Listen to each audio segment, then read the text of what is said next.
el tema que los vengo pues como a acompañar, como lo dije hace un instante, pues es el tema de la residencia, ¿sí? El tema de la residencia ha sido digamos, un fenómeno bastante particular porque este ha sido cambiado, digamos, es la connotación o los elementos mediante los cuales tributaban las personas naturales antes del 2012 y después del 2012, en función de la introducción de la ley 1607, pues tuvo un cambio bastante significativo, ¿sí? Entonces, para comenzar, tenemos que hacer un breve recuento. ¿Cuáles eran los sistemas vigentes, el sistema vigente antes de esta ley? Entonces, tenemos que el sistema vigente antes de esta ley estaba en función solamente, ¿sí?, en determinar quiénes eran nacionales colombianos, para ponerlo en algún contexto, y quiénes eran extranjeros. Y en virtud de estos dos elementos, pues tributaban. Eso es todo. Luego, a partir de esta ley, pues entraron pues como en vigor dos conceptos adicionales, ¿sí?, mediante lo cual se realizó una distinción propia entre residentes y no residentes, ¿sí? El resultado de esto ha tenido como varios conflictos interpretativos porque digamos que actualmente tenemos en el estatuto tributario elementos de residente, no residente, nacionales y extranjeros, ¿sí? Entonces, a partir de ello, ¿qué tenemos? Tenemos cuatro categorías. La primera categoría estaría en función de ¿qué? Nacionales, residentes. Nacionales, no residentes. Extranjeros, residentes. Y extranjeros, no residentes. Y cada una de estas categorías en las cuales podría, eh, digamos, incluirse una persona natural, tiene unas consecuencias jurídicas propias, ¿sí? Y a su vez puede variar la forma de determinación del impuesto sobre la renta en Colombia, ya sea siendo residente o no residente. Digamos que dentro de estos efectos de residencia, pues hay unos parámetros, ¿sí? Y digamos que el parámetro más importante está dado en función de días de permanencia. Entonces, cuando uno va y mira un articulito, que es el articulito 10, simplemente comienza a decir que las personas que hayan permanecido más de 183 días, ¿sí?, en un rango cualquiera de 365 días, ya sea continuos o discontinuos, es residente en Colombia, ¿sí? Entonces, cuando uno va y revisa el articulito dice, para efectos tributarios, las personas naturales que cumplan con este requisito. Y nótese que dice personas naturales, no dice personas naturales nacionales o personas naturales extranjeras. Y en ese momento, o a partir de ese momento, es que comienza pues como la especie de conflicto interpretativo o existen la casuística que podría enmarcar a una persona en un mismo momento como nacional residente o como nacional no residente, ¿sí? Aún cumpliendo, digamos, los mismos requisitos. Entonces, dentro de los requisitos que tenemos, como lo acabo de decir hace un momento, el más importante está en función de los días. Luego, también tenemos un segundo requisito, ¿sí?, que dice que las personas que tengan relación con el Estado colombiano serán residentes en Colombia, ¿sí? Y ese lo podríamos como enmarcar en el siguiente ejemplo. Una persona es nombrada cónsul, digamos, en España. Entonces, básicamente esa persona pues tendrá que desplazarse a España y en función de estar en este país y no cumplir los requisitos de permanencia, pues podría estar en función de una doble no imposición. Es decir, colombiano que está en España, no cumple el periodo de permanencia, entonces no es un residente colombiano, pero adicionalmente, en virtud de tratados internacionales, podría tener exención en las rentas en España. Entonces, básicamente, lo que se busca a través de este numeral 2 es evitar que una persona se salga de cualquier esfera, de cualquier esfera impositiva, tanto en España como en Colombia. Y adicionalmente, tenemos como otro tipo de requisito, o otro tipo de requisito, no, otro tipo de curiosidad. El numeral 2 habla de las personas con el servicio exterior del Estado colombiano. Y luego dice, o con personas que se encuentren en el servicio exterior del Estado colombiano. Entonces, si yo me voy con mi esposa a España, siendo nombrado cónsul, entonces, ¿será que mi esposa, por encontrarse con una persona que representa el servicio exterior del Estado colombiano en España, se vuelve residente? Entonces, digamos que es otra de las curiosidades que comienzan a ver en este tipo de, de literatura jurídica, por llamarlo de alguna manera. Número 3, que le aplica solamente, ¿sí? Solamente a los colombianos, ¿sí? A los nacionales, ¿sí? ¿A efectos de qué? De determinar si estos son residentes o no son residentes. Entonces, dice, si usted es colombiano, el cual tiene domicilio en el exterior, pero a su vez tiene su cónyuge o su hijo dependiente menor de edad residente en Colombia, eso eventualmente lo haría residente en Colombia. Y otra de las curiosidades, que me encantan las curiosidades, es que cuando uno lee hijos dependientes menores de edad, pues de alguna forma a la norma se le escapa de que hay otro tipo de dependientes, ¿sí? Y hay unos dependientes, yo podría tener un dependiente, como dependiente, un hijo en estado de discapacidad, ¿sí? O podría tener un dependiente, un hijo, el cual se encuentra entre 18 y 23 años, el cual esté como en un proceso académico, por enmarcarlo de alguna manera, pero entonces esos dos supuestos no me harían residentes, pero si tengo un hijo de menor de edad, sí, sí lo sería. Entonces vuelven de alguna forma a haber conflictos normativos en tanto a que eventualmente un funcionario podría estar dado es en la finalidad de la norma. ¿Y cuál es la finalidad? Que tenga su cónyuge o su hijo, ¿sí? O su hijo dependiente, residente en Colombia, y de alguna forma comenzamos a tener otro tipo como de tropiezos a la hora de determinar si es residente o no residente. Otro requisito adicional, que si yo teniendo domicilio en otro país, pero tengo el 50% o más de mis ingresos en Colombia o generados de fuente nacional colombiana, pues sería residente en Colombia, ¿sí? Si estando con domicilio en otro país, el 50% más de mis activos son poseídos en el país. Si tengo domicilio en otro país, el 50% más de mis bienes son administrados en el país. Y entonces, ¿y qué sería entonces la administración de bienes? ¿Sí? Entonces uno podría decir que la administración de bienes es la gestión, la custodia o protección de estos. Entonces, si esa gestión, conservación, administración se encuentra en Colombia, bien yo estando en otro país, sería residente en Colombia. Otro elemento, que yo me encuentre domiciliado en un país o en una jurisdicción no cooperante o debajo de una imposición, que es, digamos, el nuevo término fiscal para determinar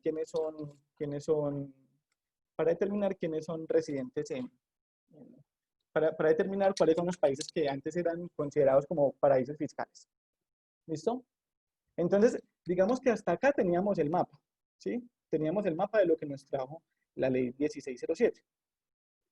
Posteriormente, a través de la ley 1739 del 2014, entraron en vigor otros dos elementos a considerar, que aún yo cumpliendo los numerales del 1 al 8, es decir, dependientes, cónyuge, ingresos de fuente nacional, 50% de bienes administrados en el país, residencia en una jurisdicción no cooperante, aún yo cumpliendo esos requisitos, pero si cumpliese uno de estos dos, el 50 o más de sus ingresos provienen de la jurisdicción en donde poseo domicilio, o el 50% más de mis activos están localizados en la jurisdicción en la cual poseo domicilio, entonces ya no sería residente.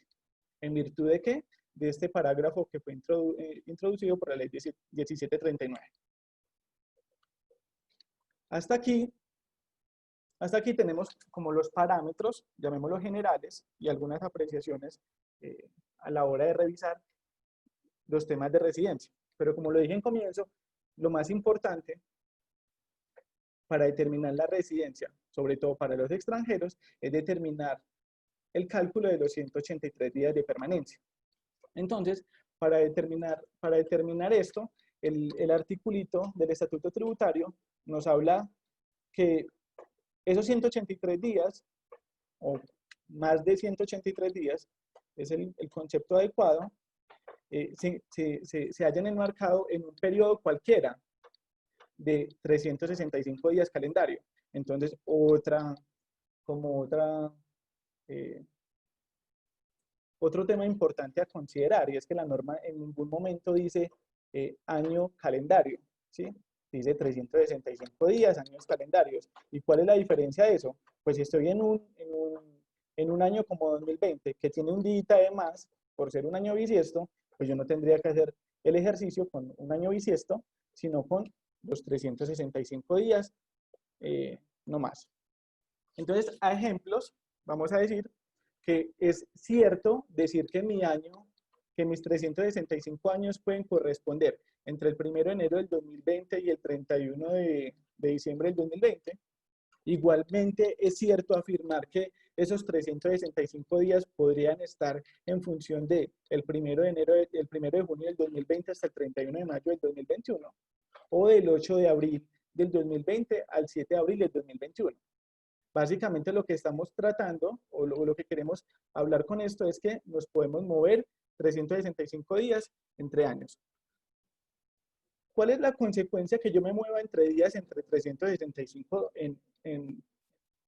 que mueva mi rango de 365 días? Pues que yo puedo tener entradas o salidas en 2 años completamente diferentes. Y para eso, la norma nos dice que cuando en ese margen o en ese rango de 365 días, cuando yo cumpla mis 184 días, más de 183 días, los cumpla en el año segundo, pues yo seré residente es en el año segundo. Entonces, para esto me parece importante hacer una especie de ejemplos.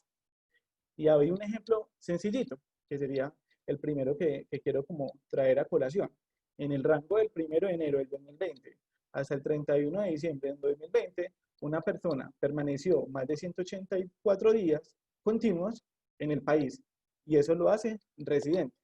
Entonces, digamos que ese sería como el efecto, el escenario ideal a fin de no tener que solicitar como registros de entradas y salidas, pero pues básicamente en la vida real no funciona tan así.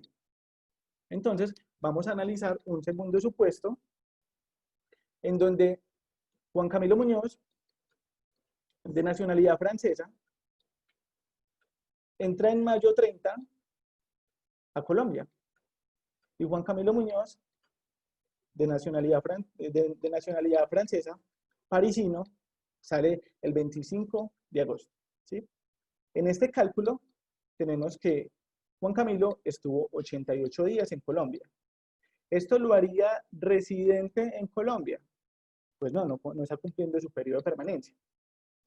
No obstante, Juan Camilo regresa el 2 de enero a Colombia porque quedó enamorado de Colombia y está otro tiempo y se va el 7 de abril. Cuando empezamos a hacer la dinámica de enmarcar los días en los cuales Juan Camilo Muñoz estuvo en Colombia, podríamos determinar que en un rango de 365 días, contados como, normalmente, ¿cuál sería la dinámica? El último día o el día en el cual Juan Camilo salió de Colombia y se fue nuevamente a París. Entonces, si Juan Camilo salió el 7 de abril del 2021, pues yo debería retroceder 365 días, ¿sí? Y tendría un rango del 8 de abril del 2020 hasta el 7 de abril, del 8 de abril del 2020 hasta el 7 de abril del 2021. Entonces, quiero ser enfático en que la norma dice un periodo cualquiera, mueva los 365 días como quiera, pero más que como quiera es con base en el último registro de salida de esa persona, que para el caso del ejemplo fue Juan Camilo, ¿listo? Un tercer ejemplo, y lo traigo más, es a efectos de, no sé, como de análisis y posiblemente de crítica, es Juan Camilo, ya no parisino sino alemán, entró el 1 de junio de 2020 a Colombia. Y Juan Camilo estuvo hasta el 2 de diciembre. Él no se quería perder pues como la alborada de inicio de diciembre y se fue el 2. Quiere decir eso entonces que cuando hacemos el cálculo de los días, Juan Camilo estuvo en Colombia 184 días. Y en ese caso, Juan Camilo sería residente. No obstante, Juan Camilo regresó, digamos que en ese tiempo estuvo de amoríos y consiguió una novia y decidió casarse, entonces regresó a Colombia a casarse y entonces él regresó del 2 de enero al 10 de enero. Entonces, del primer año 2020 tenemos certeza de que efectivamente Juan Camilo fue residente, ¿sí? Cuando vamos a hacer la dinámica para determinar la residencia del 2021, pues volvemos a lo que les comenté hace un momento. ¿Cuál fue el último día que salió Juan Camilo? Juan Camilo salió el 10 de enero para verificar el fenómeno de residencia ya para el año 2021, porque el 2020 lo tenemos claro. Entonces nos vamos a devolver. Entonces, si él salió, bueno, creo que la diapositiva me quedó, tengo acá un error en fechas, pero si él salió el 10 de enero, entonces tendría que ser hasta el 9 de enero del 2020. Y en ese rango, pues evidentemente Juan Camilo nuevamente estaría cumpliendo más de 184 días. Estaría cumpliendo 193, más o menos. La pregunta es, ¿Juan Camilo sería residente para el año 2021? Entonces, ¿cuál es la crítica? Primero que todo, es si uno es muy puro con la norma, si uno es muy puro y de acuerdo pues como a la doctrina emitida por la administración, uno diría que sí, que él es residente. No obstante, y siendo un poco más imaginativo con lo que dice el artículo 10, pues el artículo dice permanecer, ¿sí? Y ese punto permanecer, pues básicamente yo no podría permanecer 2 veces en el tiempo. Si yo ya permanecí, pues ya no puedo volver a permanecer, ¿sí? Esto que les estoy contando es tuve la oportunidad de compartirlo con un profesor. Básicamente esta idea no es mía, es de un profesor que se llama Mauricio Marín, y básicamente en comienzo suena muy loco, pero tiene todo el sentido del mundo. Yo no podría permanecer 2 veces. Entonces, residente para 2021, puede que sí o puede que no, dependiendo de cómo se le pueda dar una interpretación un poco más extensiva a la norma, sin que haya sobre la misma pues abuso de derecho. Listo. Entonces, digamos que hasta aquí, ¿qué hemos hecho? Hasta aquí hemos dicho, voy a hacer acá un recuento rapidito, dijimos que se cambió, digamos, la clasificación de nacionales y extranjeros a residentes y no residentes, y eso generó como cuatro categorías, ¿sí? Hablamos un poquitico sobre los parámetros de residencia, sobre los cuales el más importante sería el rango de los 183 días. Hicimos los ejemplos y adicionalmente, pues vamos a mirar de manera rápida cuáles son, a partir de la clasificación o la categorización de estas personas naturales, qué efectos eventualmente podrían tener. Entonces, personas residentes, sin importar que sean nacionales y extranjeros, están sujetos, ¿sí?, a los requisitos que todos conocemos, que es del artículo 592, ¿sí? Y es sus ingresos mayores a 47 millones, su patrimonio superior a 154 millones, que lo vamos a ver enseguida. Entonces, ¿cómo deberían tributar estas personas? ¿Son nacionales o extranjeros residentes? Pues revisarán topes. Si no cumplen topes, pues no tienen la obligación de declarar. En el caso en que les hayan practicado una retención en la fuente, pues esa retención en la fuente hace las veces de impuesto. Sin embargo, a través de la inclusión de un parágrafo, el único parágrafo que tiene el artículo 6, las personas nacionales y extranjeros pueden presentar, eh, declaración voluntaria a fin de ¿qué? De determinar si eso que pagaron lo debieron haber, digamos que eso que pagaron en vía retenciones debió haber sido efectivamente un impuesto, o si por el contrario significó simplemente un mero anticipo, en donde a través del cual se les reconozca un saldo a favor. Si la persona supera los topes, pues estará sujeto pues, a las reglas previstas en el título de personas naturales, en el cual ya en nuestra compañera Sandra nos va a explicar el tema de las cédulas, etc. Pero acá viene lo chévere, y lo chévere es para las personas naturales no residentes. Y ahí acá se arma un lío impresionante. Y es, ¿qué pasa si es una persona natural no residente nacional? ¿O qué pasa si es una persona natural no residente extranjera? Y es súper importante porque cuando uno empieza a revisar cuál sería la obligación de los no residentes, todos nos vamos como al artículo 406 en adelante, y entonces decimos, ok, si se le paga al exterior y si es un pago al exterior y se le practica retención, pues estas personas no tendrán obligación de presentar declaración del impuesto de renta, y siempre estamos como en función de que de hablar del 407 al 411, que si es una retención en función de esa obligación, pues ya no hay declarante. Pero ¿qué sucede? Cuando uno va y mira el artículo 406 del Estatuto Tributario, ahí no habla, digamos, no le da aplicación a los artículos 411, a los artículos 407 al 411 para las personas naturales no residentes nacionales. Solo habla que esa aplicación está dada en función de personas naturales no residentes extranjeros. Y quiero ser como muy enfático. Entonces, básicamente, si es una persona natural, no residente, nacional, pues tendrá las retenciones, pero no las retenciones de las que habla el 407, del 407 al 411. Y en caso de que cumpla requisitos, pues tendrá que tributar al 35%, ¿sí? O al 10% si tiene ganancias ocasionales. Para estas, por ejemplo, para los nacionales no residentes, que no cumplan topes y les practiquen retención en la fuente, a diferencia de los naturales residentes nacionales, estas no pueden presentar la declaración voluntaria a fin de recuperar un saldo a favor. Y lo mismo aplicaría para los residentes extranjeros, ¿sí? Igual la intención es compartirles las diapositivas, que en algún momento se podría volver un ejercicio muy práctico, y este cuadrito igualmente no es mío, este cuadrito lo he sacado de un libro de un profesor que se llama Rubén Vasco Martínez, es un académico muy interesante. Entonces, y me pareció muy conveniente a efectos de traerlo a esta discusión.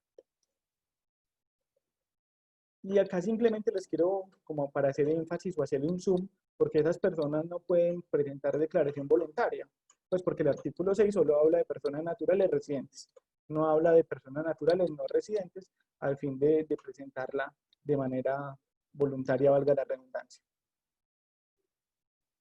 Para terminar, ¿sí?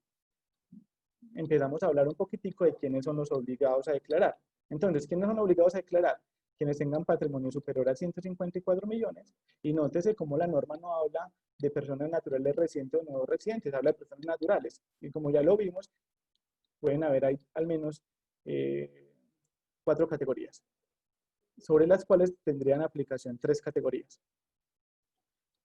¿Quiénes adicional están obligados a declarar? Quienes tengan ingresos brutos o compras y consumos o consignaciones o consumos con tarjetas de créditos superior a 47 millones. Y no sé, espero haber sido lo más concreto posible. Digamos que es un tema muy, muy difícil, que requiere muchísimo detalle y pues hacerlo, digamos, en 25 minutos también es un poco complejo, pero espero haber hecho haber estado pues como a la altura del momento.